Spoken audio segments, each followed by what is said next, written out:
그의 지혜 무궁하며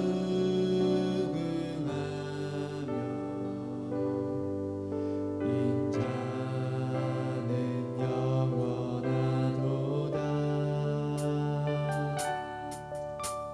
상한 자를 고치시며 상처를 싸매시도다.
사랑이 무한하신 하나님, 하나님에 관한 교리 공부. 레위기 19장 2절 말씀을 같이 읽겠습니다. 시작. 너희는 거룩하라. 이는 나 여호와 너희 하나님이 거룩한 민이라. 아멘. 우리 하나님은 사랑과 구원의 하나님이시면서 동시에 거룩하시고 의로우신 분이십니다. 라는 명제를 가지고 말씀을 드립니다. 비슷한 표현이 여러 가지가 있는데 이제 다 같은 맥락이에요. 사랑의 하나님, 그렇지만은 거룩하신 하나님. 사랑의 하나님이시지만은 정의로우신 하나님, 공의로우신 하나님, 그런 표현이죠. 거룩하시다는 것 때문에 하나님은 공의로우신 하나님이시다. 사랑이 많으셔서 우리 죄인들을 구원하시는 하나님이시기도 하지만, 그러나 거룩하시기 때문에 정의로우신 하나님, 공의로우신 하나님이시다 라는 뜻입니다. 보통 사람은 이제 하나님처럼 공의롭지는 않죠. 그래서 내 자식이 누구보다 더 소중하고, 그래서 내 자식이 잘못을 했지만 부모 입장에서 볼 때는 그렇게 큰 잘못을 한 것 같지는 않고 다 이해가 될 만한 잘못이고, 하나님도 그러실 거예요. 그런데 이제 문제는 이제 다른 사람이 봤을 때에 또 그러느냐, 그건 또 이제 다른 문제죠. 내 자식이니까 얼마든지 내가 이해를 하는데 그 이해의 그 감도가 다른 사람과는 다르죠. 부모는 아이를 너무 잘 알고 또 사랑까지 하니까 다 이해가 되는데 옆집에 있는 아줌마까지 그러시진 않죠. 예. 하여튼 간에 우리 하나님은 사랑의 하나님이시면서 거룩하신, 그래서 공의로우신 하나님이시다.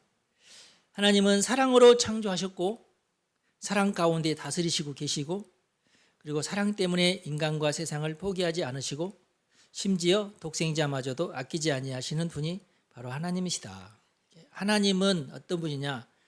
하나님의 정체성은 사랑 그 자체시다. 우리가 그렇게 얘기해도 절대 과언이 아닐 정도로 하나님은 사랑이 많으신 분이시다.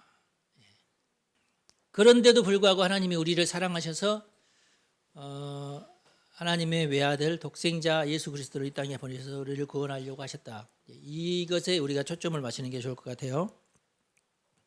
하나님의 사랑은 관대하고 희생적이지만 죄악과 불의를 그저 무작정 허용하시는 것은 아닙니다. 그의 사랑은 거룩한 사랑입니다.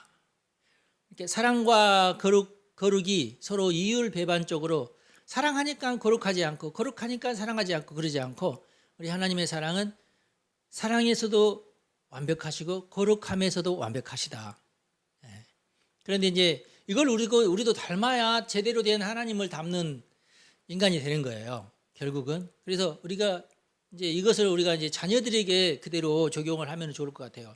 내가 자녀를 사랑하는 것만큼 자녀에게 공정하며 자녀에게 진실해야 된다 하는 것입니다.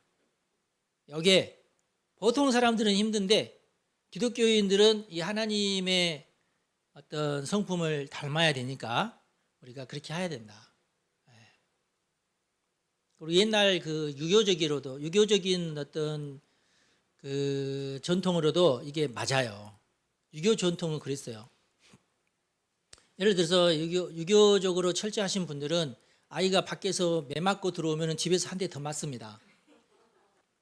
그래서 우리 사람들이 정의를 이루는 것은 하나님처럼 쉽지는 않다. 물론 하나님도 쉽지는 않죠. 하나님도 정의를 이루기 위해서 독생자 예수 그리스도를 이 땅에 보내시기까지 하셨으니까. 우리도 그런 어떤 사소한 정의라도 이루기 위해서 노력을 해야 되는 것만은 틀림없는 어떤 정의가 된다. 그것이 정의다. 여기 있는 그 아저씨 이름은 잘 모르지만 아저씨가 나한테 하는 말이, 어떻게 뭐 돈 안 사고 없냐고. 있다고 어찌 없겠냐고. 그러니 어떡하냐고. 내버려 둔다고 그래. 귀찮게 뭘 그걸 신고하냐고. 알바 쓰는 셈 치고, 그럼 알바 쓰는 셈 친다면 하루에 알바 한 사람 쓰려면 예를 들어서 24시간이니까 9,000원씩 해서 24시간 알바를 써보세요. 그럼 얼마야 그러면? 어마어마한 돈이죠. 계산해 봤더니 그러면은 그건 아니죠, 그건. 그런데 그분은 뭐 가져가봤자 얼마나 가져가겠느냐. 가져가는 사람만 가져가는 거니까 그냥 나는 그런 거 신경 안 쓰고 그냥 돈만 벌련다. 그러시는 분이세요. 왜냐하면 우리 하나님이 우리가 죄를 지었는데도 불구하고 에이 뭐 할 수 없다 뭐 이미 베린 애들 뭐 다 천국 보내버리고 뭐 그러시는 분이 아니시다. 우리 하나님 정의로우신 분이시다. 아무리 사랑이 많으신 분이라도 정의로우신 분이에요. 관대하시고 희생적이기까지 하시지만은 그래도 죄악과 불의를 그저 무작정 허용하는 분이 아니시다. 그래서 우리는 하나님의 사랑을 거룩한 사랑이다. 이렇게 표현합니다. 그 다음에 그러면서 하나님은 우리가 거룩하기를 원하시고 성결하기를 원하시는 분이십니다. 그리고 그렇게 성결하기를 원하시는 요구에 있어서 우리 하나님은 엄격하십니다. 우리가 아까 읽은 레위기 19장 2절 말씀 너희는 거룩하라. 이는 나 여호와 너희 하나님이 거룩한 민이라. 그런데 너희는 서로 사랑하라. 이는 나 여호와 너희 하나님이 너희를 사랑하기 때문이다. 이것도 맞는 말이죠. 너희는 서로 사랑하라는 말은 예수님께서 그렇게 많이 말씀하셨죠. 특별히 요한복음에.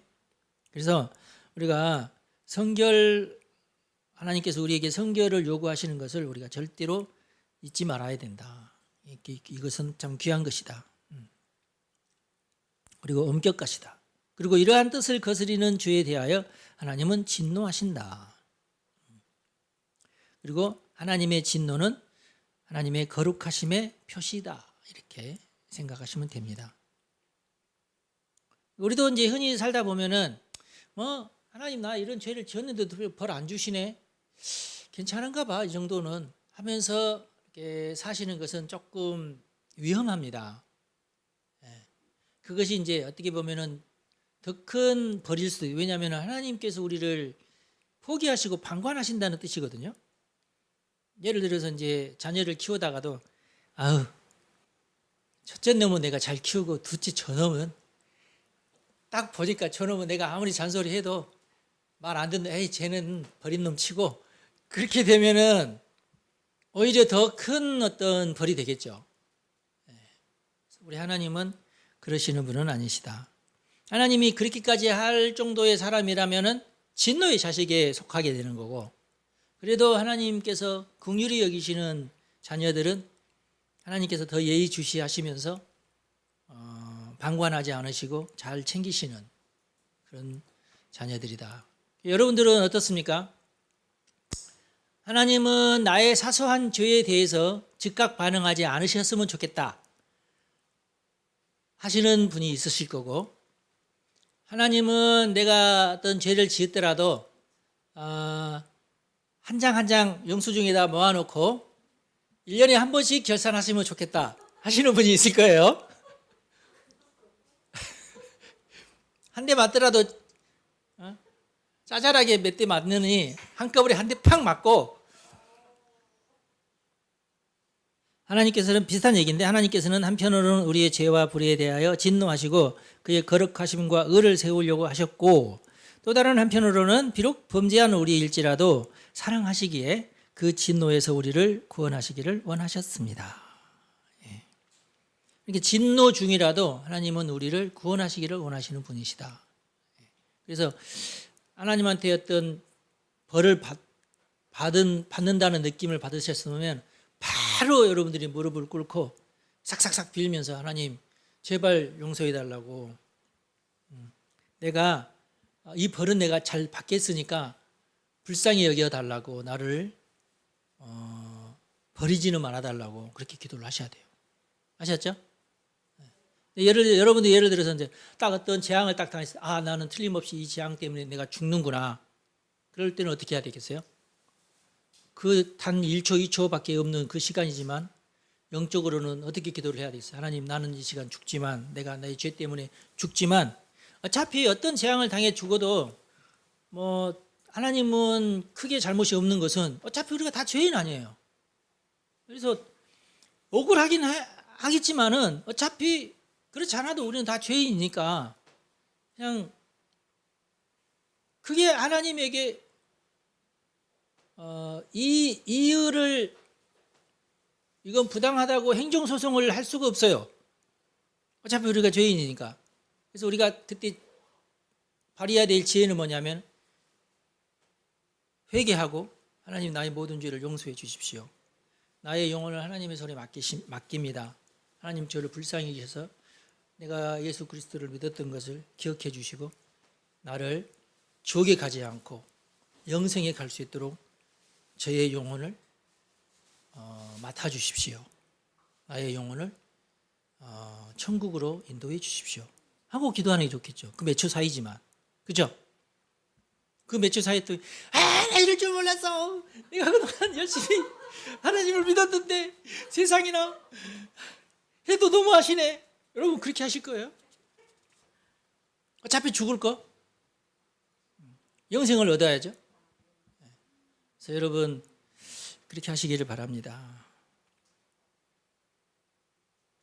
또는 이제 그럴 때를 대비해서 이렇게 이제 기도하실 수 있겠죠. 평상시에 하나님 혹시 재앙을 당하거나 하나님이 원치 않는 재앙도 있어요. 예를 들어서 이제 하나님께서 내가 A 지역으로 내가 내일 어떤 홍수를 보내거나 뭐 하여튼 그런 어떤 급박한 일이 있을 때인데 저 친구가 내일 A 지역으로 갈 것 같아. 그러면은 하나님께 천사를 보내서 얘 너 A 지역으로 가지 말아야 돼. 이렇게 메시지를 주셨어. 근데 그러면 아멘 하고 안 가야 되는데 아유 하나님 이 급한 비즈니스 이거 진짜 이거 정말 중요한 건데 이거 안 가면 안 되는데 아이 하나님 저를 보호해 주십시오 하면서 갔어. 그럼 어떻게? 하나님께서 그래서 어쩔 수 없이 죽게 됐어. 하나님도 원치 않은 일이야. 근데 이건 이제 내가 그냥 너무 부주의해서 그런 거 아니에요. 그러면 하나님이 나를 안 사랑하나 그런 건 아니에요. 그냥 부주의해서 생긴 어떤 사고지. 그게 내가 죄가 더 많아서도 아니고, 예, 하나님이 나를 덜 사랑해서도 아니에요. 그냥 불우의 어떤 사고야 그냥. 일어나지 않았어도 될 사고인데 경고까지 한 사고인데 그냥 일어난 거예요. 예를 들어서 내가 천사의 음성을 듣지 못하는 그런 상황이면 어떻게 해요? 더 위험하겠죠 물론. 그러니까 이건 예정론하고는 전혀 상관없는 얘기예요. 그냥 내 자유의지고 하나님의 자유의지고 뭐 그러는 거니까. 근데 그런 일들이 뭐 일어날 수밖에 없어요. 앞으로도 계속 원치 않는 사건 사고들이 계속 일어날 수밖에 없어요. 그러니까 나에게는 사건 사고가 안 일어날까? 절대 여러분 그런 이상한 생각하지 마시고 어차피 모든 인생이 다 그럴 수밖에 없다. 그럴 가능성, 그러니까 이게 또 확률에 관한 얘기잖아요. 그러니까. 그래서 혹시라도 내가 그런 불의의 사고를 당할 때에 하나님 나한테 마지막 기회를 주셔서 회개할 수 있는 시간은 달라 하고 오늘 저녁에 가서 기도를 하시라고 회개하는 시간을 달라. 그리고 조금 욕심사납지만 이런 기도도 하세요. 만약에 그런 급박하고 어려운 순간 나는 구원을 받아서 괜찮지만 혹시 내 옆에 구원을 받지 못한 사람이 있으면 내가 그 사람을 구해서 당신은 예수 믿고 나중에 죽으시오 하고 내가 그 사람을 구하고 나는 죽는 그런 상황이 만약에 가능하다면 내가 그렇게 그런 용기를 발휘해서 그 사람을 먼저 살리고 나는 죽도록 해 주십시오라고 기도할 필요도 있어요. 할렐루야. 그러면 일단 내 상급이 일단 올라가는 거예요. 어차피 난 죽는데 상급이 올라가는 거잖아. 그리고 그 사람은 혹시라도 내가 했던 말 때문에 예수를 믿게 될지도 모르잖아요. 그렇죠? 죽는 순간 전도를 하고 죽는 거야. 할렐루야. 이런 것도 여러분들이 혹시 모르니까 보험 하나 들어주는 셈치고 기도를 먼저 한 번 하고 뭐 그런 기도를 날마다 할 필요는 없어요. 한 번이나 두 번 하고 이렇게 했으면 좋겠다. 그 진노에서 우리를 구원해 주시기를 바란다라는 기도 제목 중요하죠. 그리고 이 두 가지를 다 이루시기 위해서 그러니까 하나님의 사랑과 하나님의 공정, 정의를 이 두 가지를 다 이루시기 위해서 우리 하나님께서는 그의 독생자 예수 그리스도를 세상에 보내신 것이다. 예수 그리스도의 십자가는 그러므로 하나님의 거룩과 의와 진노와 심판의 표시이기도 하며 동시에 하나님의 사랑과 자비와 용서와 은혜의 표현이기도 합니다. 왜냐?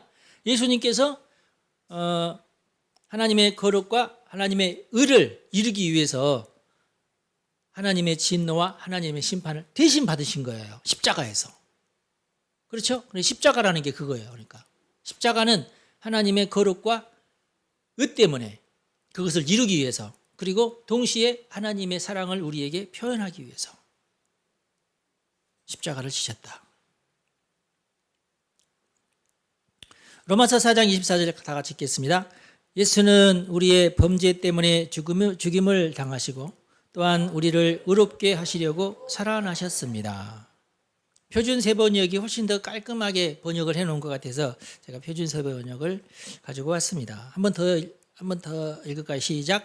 예수는 우리의 범죄 때문에 죽임을 당하시고 또한 우리를 의롭게 하시려고 살아나셨습니다.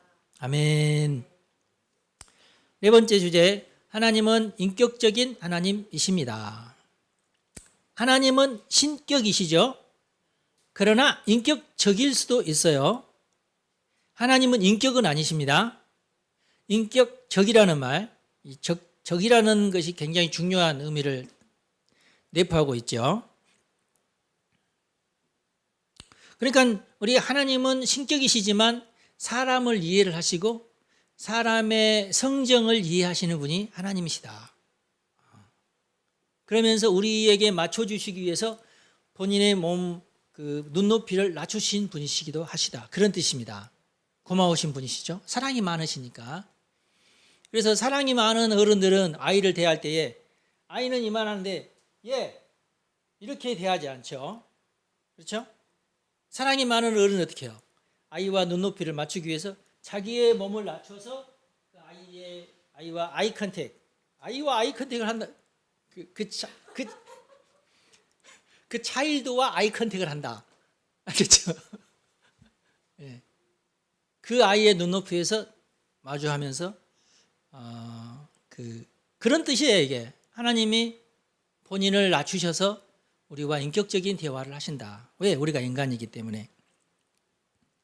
하나님은 그 외에, 하나님 외에라는 말이죠. 하나님 외에 모든 존재와 근본적으로 다르시고 영이신 분이시지만 또한 그 외의 다른 존재들과 함께 하시기를 원하셨고 특히 인간과 교제하며 우리와 관계를 맺으시는 하나님이시라는 의미에서 인격적이다 라는 뜻입니다.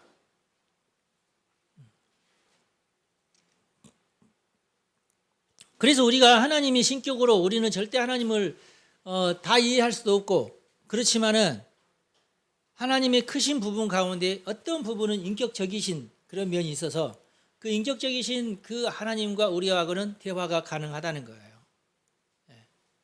그렇다고 해서 우리는 하나님을 다 이해하지 못하고 하나님도 우리에게 자신을 다 계시하시지 않고 어차피 우리에게 하나님께서 그 모든 걸 다 계시해봤자 우리가 그걸 알아들을 수가 없죠. 불가능하죠. 하나님께서 우주를 다스리시는 그 수학 공식을 우리에게 설명한다고 해서 우리가 이해가 되겠어요? 그죠? 우리 학교에 있는 수학 선생님이 가르치는 것도 우리가 잘 이해를 못하는데, 그래서 우리 하나님은 우리와 관계를 맺기 위해서 인격적인 어떤 모양으로 우리에게 다가오시는 분이시다. 그런 뜻입니다. 그는 우리로 인하여 기뻐하기도 하시고, 기뻐한다는 것이 조금 인격적인 부분이죠. 우리도 이해하는 부분이고, 그리고 우리를 인하여 슬퍼하기도 하시고 고통을 당하기도 하십니다. 특별히 예수님의 십자가를 말하는 거죠. 또한 그가 행하시는 일 속에 우리를 불러 동참케 하기도 하십니다. 왜냐하면 우리가 나하고 마음이 잘 맞는다, 나를 좋아한다, 그러면은 내가 그 사람과 같이 있기를 원하고 그 사람과 같이 사업하기를 원하고 그러잖아요. 마찬가지로 우리도 하나님이 사랑하시니까 야, 너 그럼 나랑 같이 갈래? 이렇게 하면서 하나님의 일에 우리를 동참시키시는 분이시기도 하다, 그런 뜻이에요. 인격적인 동행을 말하는 거죠. 우리 하나님께서 하나님의 세계를 향한 큰 뜻이 있으시고 세밀한 뜻이 있으시고 그 하나님의 계획이 있을 거 아니에요. 전 우주를 향한 하나님의 계획, 전 지구를 향한 하나님의 계획, 인류를 향한 하나님의 계획 다 있겠죠. 우리 하나님은 인간만 보살피시는 분이 아니라 심지어 모기까지 보살피시고 우리 몸속에 사는 유산균까지도 보살피시는 분이 하나님 아니십니까? 다 헤아리시는 분이시고 또 우리 하나님이 또 우리만 사랑하시는 것이 아니라 온 세계와 온 우주까지 사랑하시는 분이시니까 그 관심이 있으시죠.